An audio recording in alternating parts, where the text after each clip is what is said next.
Hi everyone, I hope you're all enjoyed this issue and today I'm going to talk about why you should to ignore advanced word in English sentence.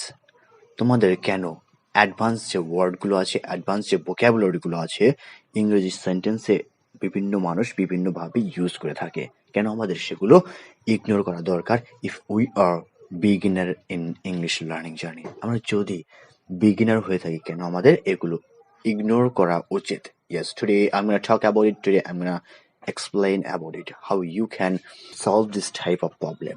Okay, before explanation, I'll say to one thing, I'm not a teacher, I'm not teaching here, I'm just trying to practice my spoken English only through making this video and check out myself, how I am growing, how I am improving my spoken English every single day. Okay, আমি আমার video making এর মাধ্যমে এবং নিজের video নিজে দেখার মাধ্যমে নিজেকে চেক করছি প্রত্যেকটা দিন কিভাবে গ্রো করছি, কিভাবে ইমপ্রুভ করছি আমার spoken English. This is the main motive, this is the main reason why I'm making video. So please take it and stay with me and please continue the video and watch the video till end because this video is going to be very very informative for those guys who are beginner, who are recently started their English learning journey, and even who are really worried about it. Should I use advanced word in sentence or not? আমাদের কি advance word আমাদের সেন্টেন্সে use করা উচিত কি উচিত না? আমরা যারা নতুন আছি আমরা বিভিন্ন জায়গায় বিভিন্নভাবে লিসেনিং করে থাকি ইংরেজি শেখার জন্য। যেমন আমরা মুভিতে লিসেনিং করে থাকি কিংবা ওয়াচ করে থাকি কিংবা আমরা পডকাস্ট ডাউনলোড করে শুনে থাকি কিংবা কোনো কনভারসেশন ডাউনলোড করে শুনে থাকি। বিভিন্ন জায়গা থেকে বিভিন্নভাবে আমরা শোনার চেষ্টা করি এবং আমাদের মধ্যে কি হয় তখন সেটা হচ্ছে আমরা বিভিন্ন ওয়ার্ড শুনে থাকি যেগুলো আমরা যেগুলোর মানে আমরা জানি না, এবং যখন আমরা সেই ওয়ার্ডগুলো ট্রান্সলেট করার চেষ্টা করি কোনো ডিকশনারির সাহায্যে কিংবা গুগল ট্রান্সলেটের মাধ্যমে, তখন কিন্তু আমরা সেই যে ওয়ার্ডটার মানে আমরা অন্য ওয়ার্ড দিয়েও কি করতে পারি, অন্য ওয়ার্ড দিয়েও আমরা রিপ্রেজেন্ট করতে পারি। ওকে, যে ওয়ার্ডটা আমরা সাধারণত সবসময় ইউজ করে থাকি, কমন ওয়ার্ড, যেমন একটা বলতে পারো এক্সাম্পল হিসেবে একজন ইউজ করলো ওয়েল, আমরা ওয়েল এর পরিবর্তে আমরা গুড জানি।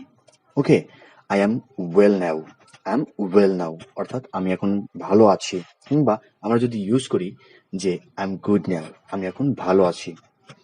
তো আমরা এরকম অনেক ওয়ার্ডই তাদের কাছে শুনে থাকি, যেমন কনভারসেশনে শুনে থাকি, বিভিন্ন জায়গায় শুনে থাকি, যেগুলো আমরা আমাদের কাছে ওয়াচে না, কিন্তু আমরা ওই যে ওয়ার্ডের মানে সেই ওয়ার্ডের মানের কিন্তু আরেকটি ওয়ার্ড জানি, অর্থাৎ যেগুলো বেশিরভাগ মানুষ ইউজ করে থাকে সেগুলো আমরা জানি, common word, easy word. So অনেকেই মনে করে যে আমরা তো বুঝতে পারছি না, তার কনভারসেশন বুঝতে পারছি না, কিংবা আমি ইংরেজি বুঝতে পারছি না, কিংবা আমি সেগুলো জানি না, কিংবা আমি বলতে পারছি না, তাহলে কি আমি ইংরেজি শিখছি না, কিংবা আমি কি ইংরেজি পারবো না? Yes, you can, and you can talk in English fluently if you know common word. তোমাকে চিন্তা করতে হবে যে তোমার সেন্টেন্স, তোমার কনভারসেশন কত সহজে মানুষ বুঝতে পারছে। This is the main motive, this is the main case. You have to try to talk in English with common word. তোমাকে কমন ওয়ার্ডের মাধ্যমে তোমাকে কনভারসেশন করতে হবে যদি তুমি বিশেষ করে বিগিনার হয়ে থাকো। সো আমাদের কিন্তু অ্যাডভান্স ওয়ার্ডগুলো প্রথমের দিকে আমাদের ইগনোর করা উচিত। যেমন আমরা অনেকভাবে ডিমোটিভেট হই, এই ইগনোর যদি না করতে চাই আমরা অনেক সময় ডিমোটিভেট হই যে আমরা তো পারছি না, কিংবা আমরা তো বুঝতে পারছি না, সেই ওয়ার্ডগুলো চিনতে পারছি না, আমাদের অনেক হার্ড হয়ে যায় স্পোকেন ইংলিশ লার্ন করাতে। অর্থাৎ আমাদের প্রথমত কমন ওয়ার্ড দিয়ে আমাদের কনভারসেশন শুরু করতে হবে কিংবা লার্নিংটা শুরু করতে হবে, এবং ধীরে ধীরে কিন্তু আমরা automatically we can capture all advance word in English. Okay, আমরা কিন্তু ধীরে ধীরে অ্যাডভান্স ওয়ার্ডগুলো ক্যাপচার করতে পারবো।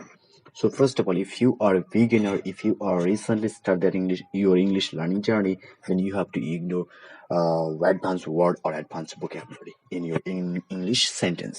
Okay, I hope you all understood what I'm trying to say to you and what you have to do. I hope you all understood.